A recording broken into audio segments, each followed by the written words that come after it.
YouTube. What's going on, man? Back at it again with another video. It's your boy Numbers Fan Jay.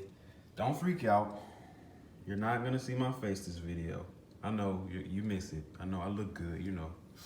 But anyway, before I get into this video, I want you all to know two things.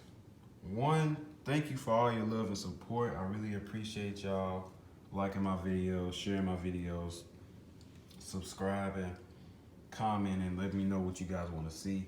Two, I am aware of all the madness occurring in the NBA free agency, and I will make a video on that when it's over. It's all very confusing to me right now. There are people getting bought out. I'm just having a tough time processing all the information. It's tough, but I will be making a video on that, so keep a lookout for that, guys. I will make a video on the NBA free agency once it's over.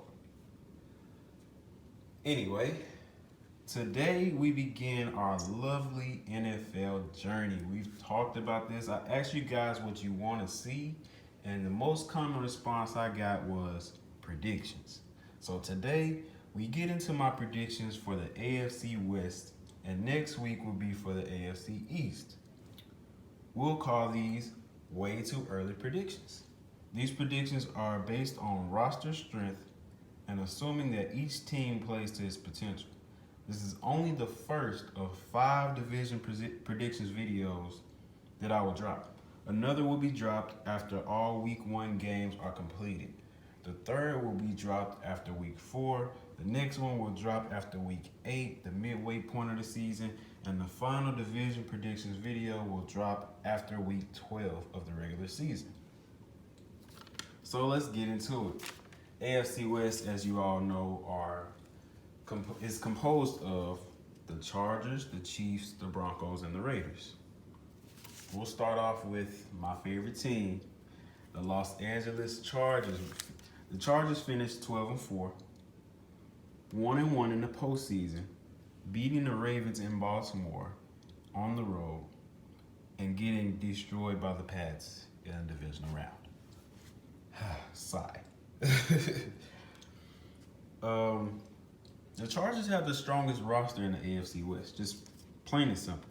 That's not even me being biased. That's me just making a statement based on everything that I've seen from these players in this division. Chargers have the strongest roster in the AFC West. They only improved over the offseason through the draft and free agency. They addressed needs on defense exposed by the Patriots and the Ravens later in the season and in the postseason, as we played the Ravens twice. We played them late in the season as well as the first round of the playoffs. These weaknesses were the middle of our defense was defensive tackle and linebacker. So, yes, we lost Tyrell Williams, but Mike Williams scored 10 touchdowns last year and is ready to make the leap to a start. We filled the hole left at defensive tackle with the loss of Corey Liuget by drafting Jerry Tillery. You may have improved at safety by releasing Jaleel Addae and drafting Nasir Adderley. We addressed a major need at right tackle by drafting Trey Pipkins.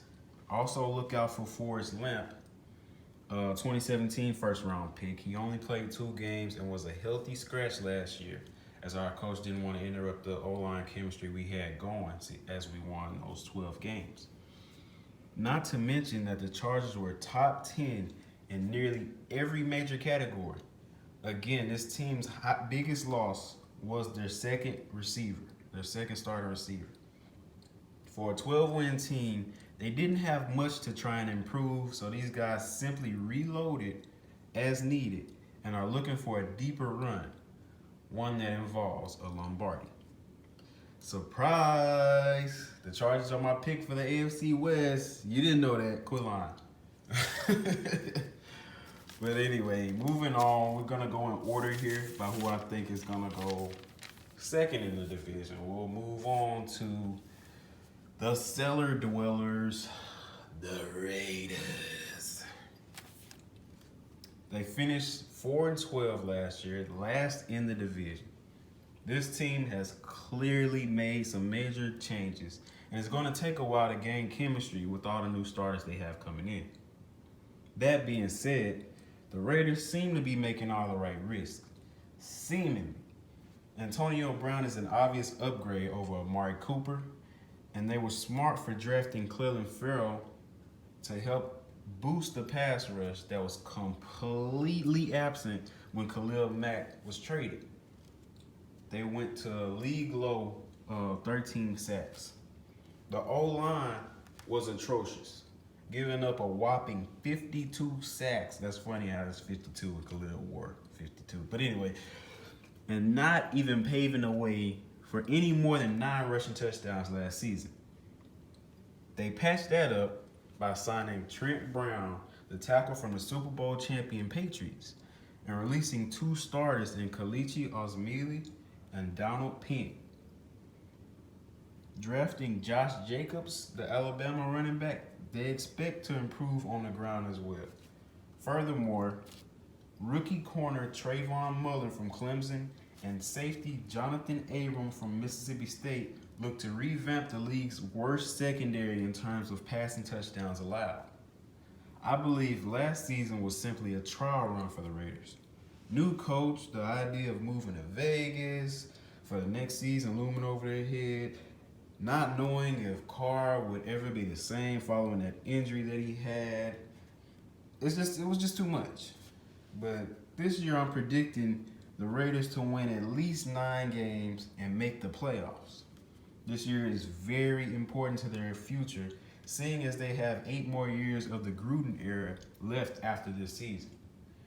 2 bad years in a row won't sit well with the fans, players, or front office since they won 12 games just 3 years ago.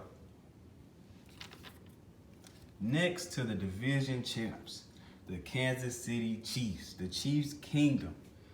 Chiefs finished 12-4. They won the division. They went 1-1 in the postseason as well, beating the Colts at home, then losing to the Patriots in the conference championship in overtime. The Chiefs clearly had the best offense in football, led by the league MVP, Patrick Mahomes, otherwise known by Shannon Sharpe as my homeboy. This team's dynamic playmakers are all gone though. Kareem Hunt and Tyreek Hill are self-inflicted wounds, but Dee Ford, Eric Berry, and Justin Houston are gone. They've lost their starting center, both corners, a starting receiver, and even their defensive coordinator. They've acquired the Honey Badger Tyrann Mathieu, former 49ers standout running back Carlos Hyde, and young pass rushing specialist Frank Clark to try and replace the production they've either traded, lost to off-the-field issues, or let walk out the door. For reasons unknown to me, they've replaced defensive coordinator Bob Sutton with Steve Spagnuolo, who didn't even coach in 2018 after an up-and-down 3 years as defensive coordinator for the Giants 2015 to 2017. Let me be perfectly clear. The Chiefs have not made enough of an effort to replace what they've lost. This team will take a big step backwards, and I wouldn't be surprised if that means Andy Reid is out of there. For those following me on social media, you know what I think about Andy Reid. I think he's a choke artist. The man has coached Doug Peterson, Donovan McNabb, Mike Vick, and now Patrick Mahomes. Yeah, he has 0 rings and is 12-14 in the postseason. Hello? The quarterback has never been a problem here. There is a bad guru with Andy Reid. Call it bad luck or whatever. He's not going to win it as a head coach. Let's just be real. And they'll finish 3rd in the AFC West this season. Mark it. Finally, let's discuss Mile High. The Broncos. They finished 6-10, 3rd in the AFC West. Denver was an average team all around. Not many strengths to be excited about next year if you're a Broncos fan. They lack the juice provided by a superstar player on offense, leading to a stuttering 20 points a game offensively. They could run the ball, but often found themselves in passing situations. Unfortunately, Case Keenum underperformed and failed to move the offense consistently and keep his job. He was released, and the Broncos inexplicably signed a declining Joe Flacco this offseason to take his place. Joe, of course, losing his starting job to a rookie whom many people believe can't throw, quote unquote. He was once a Super Bowl champion in 2012, but hasn't been as good since then, as his only above average season was 2014 when he threw for a career best 27 touchdowns to 12 interceptions. His career best is 27 touchdowns? That's not impressive at all. Since 2014, he compiled 58 turnovers to just 64 passing touchdowns and 6 rushing touchdowns for good measure.